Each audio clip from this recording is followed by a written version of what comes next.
sasa nije kwenye hoja za wabunge zilizotolewa kwa kuzungumza.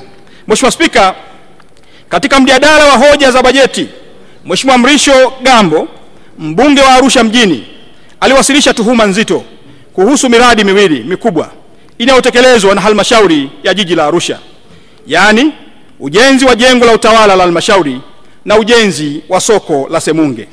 Katika yote mawili, aliibua hoja zinazodai kuwepo kwa upotevu mkubwa wa fedha za umma, matumizi mabaya ya madaraka na mchanganyiko wa vipimo uliopelekea malipo yasiyo halali. Mheshimiwa Spika, kwa heshima kubwa, kwa heshima ya bunge hili na kwa maslahi ya taifa, nina wajibu wa kuweka bayana ukweli wa mambo haya. Taarifa ya uchunguzi na ufuatiliaji imekamilika.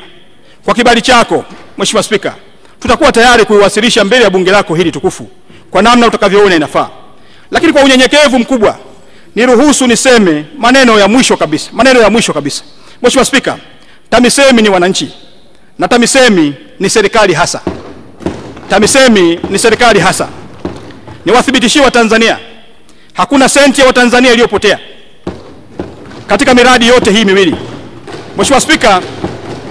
Mheshimiwa Spika, ni muhimu tutofautishe hoja za kujenga na lugha za kuchomea. Tuhuma zisizo na mzizi si hoja, ni cheche za siasa ambazo hazifai kuweka ndani ya taasisi zenye misingi ya sheria.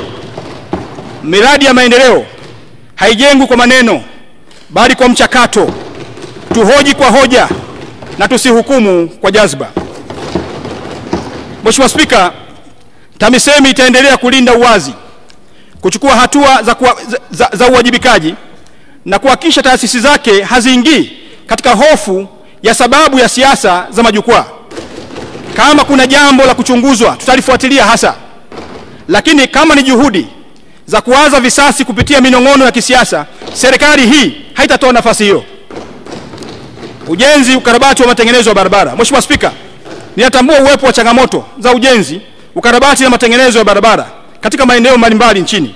Katika kushughulikia changamoto hiyo, serikali imeendelea kutenga fedha kupitia TARURA kwa ajili ya ujenzi wa matengenezo na ukarabati wa barabara, ambapo bajeti imeongezeka kutoka shilingi bilioni 275 mwaka 2020-2021 hadi shilingi bilioni 772 mwaka 2024-2025, sawa na ongezeko la asilimia 180.8 ya fedha ya ndani. Aidha, serikali kwa kushirikiana na benki ya CRDB imeratibu uanzishwaji wa hati fungani ya miundombinu iitwayo Samia Infrastructure Bond iliyolenga kukusanya shilingi bilioni 150, ambapo hadi dirisha la ununuzi wa hisa ilipofungwa shilingi bilioni 323 sawa na asilimia 215.33 zimekusanywa na zitatumika kuwakopesha kwa masharti nafuu makandarasi watakaoingia mikataba ya kazi za TARURA. Mheshimiwa Spika, ofisi ya Rais TAMISEMI kupitia TARURA iliidhinishiwa fedha za dharura shilingi bilioni 71.46 kwa ajili ya kugharamia matengenezo ya miundombinu ya barabara zilizoathiriwa na mafuriko ya maji ya mvua. Kati ya fedha hizo shilingi bilioni 50 ni nyongeza ya bajeti kwa mwaka 24-25, ambapo hadi Machi 2025 shilingi bilioni 8 zimepokelewa. Mheshimiwa Spika, mwaka 2025-26 ofisi ya Rais TAMISEMI imepanga kutumia shilingi trilioni 1.18 kwa ajili ya ujenzi, matengenezo, ukarabati wa miundombinu ya barabara na usafirishaji wa vijijini na mijini. Ofisi ya Rais TAMISEMI itahakikisha inaendelea kutoa fedha za ujenzi, ukarabati na matengenezo ya barabara. Hii inatokana na ukweli kuwa kila kilomita mpya ya barabara inayojengwa ni daraja kati ya umaskini na maendeleo, njia ya mtoto kufika shuleni, mama kufika hospitali na mkulima kupeleka mazao sokoni na taifa kusonga mbele.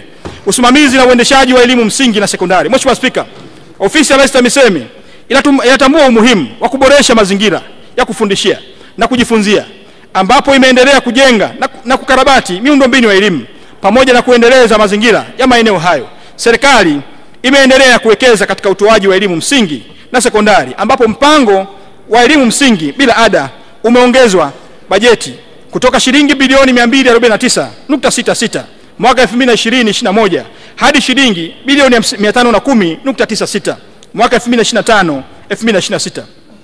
Hii ni sawa na ongezeko la shilingi bilioni 261.30 sawa na asilimia 104.66. Mheshimiwa Spika, serikali imeboresha na kuzipatia vifaa shule 330 zikiwemo shule 28 za mchepuo wa elimu ya ufundi wa amali, shule 274 za mchepuo wa kilimo na shule 28 za mchepuo wa biashara. Hii ni kuhakikisha watoto wa Tanzania wanapata elimu yenye ujuzi na maarifa yatakayowawezesha kujiajiri na kujitegemea.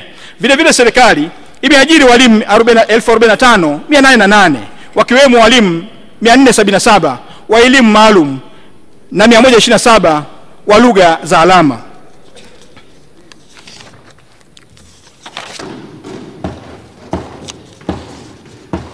Mheshimiwa Spika,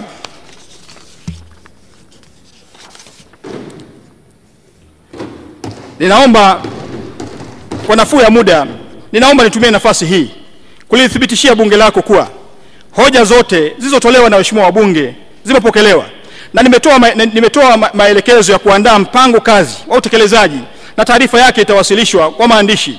Niwahakikishie waheshimiwa wabunge kuwa tunathamini sana michango yao